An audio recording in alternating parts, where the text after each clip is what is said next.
राधे राधे मित्रों। कहानी का शीर्षक है भगवान पर निर्भरता। श्री गंगा जी के पार जाने के लिए नाव में कुछ स्त्री पुरुष बैठे हुए थे।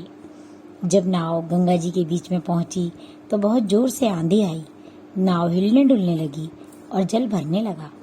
जब नाव डूबने को हुई तो नाव में बैठे हुए स्त्री पुरुष घबरा गए। कोई कोई तो रोने भी लगे, परंतु एक पुरुष बिल्कुल निर्भय बैठा हंस रहा था। मन ही मन राम नाम का जप कर रहा था। भगवान की कृपा से आंधी बंद हो गई और नाव डूबने से बच गई।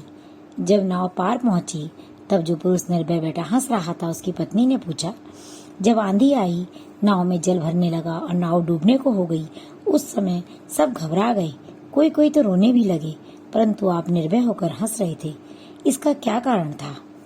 इतनी बात सुनकर उसके पति ने अपनी पत्नी का हाथ पकड़कर गंगा जी की ओर खींचा और कहा, तुझे अभी गंगा जी में डुबाऊंगा। यह सुनकर पत्नी हंसने लगी और बिल्कुल भी नहीं घबराई। उसके पति ने पूछा, मैं तुझे गंगा जी में डुबोने को खींच रहा हूँ, परंतु तू हंस रही है और घबराई भी बिल्कुल नहीं, इसका क्या कारण है? उसकी पत्नी ने कहा, आप मेरे पति हैं, मैं आपकी बन चुकी हूँ, आप ही मेरे शरीर के रक्षक तथा पालन पोषण करने वाले हैं, मैं आपके ऊपर निर्भर हूँ, तब क्या आप मुझे डुबा सकते हैं?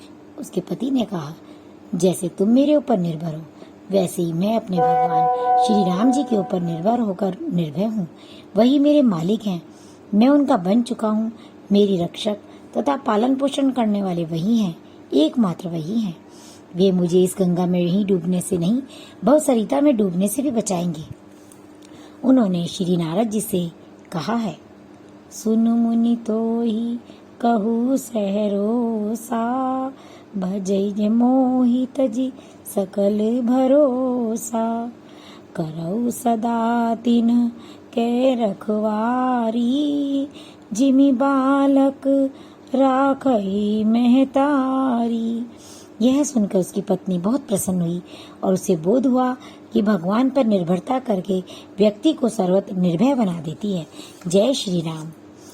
इसी तरह की और कहानियों को सुनने के लिए आप मेरे चैनल को लाइक और सब्सक्राइब करें। धन्यवाद।